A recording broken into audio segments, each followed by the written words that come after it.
రమదాన్ మరియు ఉపవాసాల ఘనతను తెలుసుకుందాము. అల్లాహు తఆలా రమదాన్ మాసానికి ప్రత్యేకించినటువంటి ఘనతలు వేరే ఏ మాసానికి ప్రత్యేకించలేదు.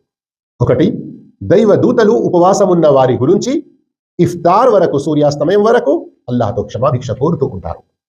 రెండవది, బహిష్కృతులైన శైతానులను బంధించడం జరుగుతుంది.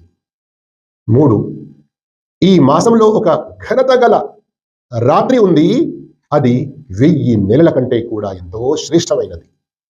4, ఎవరైతే ఈ నెలంతా ఉపవాసం ఉంటారో రమదాను చివరి రాత్రిలో వారిని క్షమించడం జరుగుతుంది.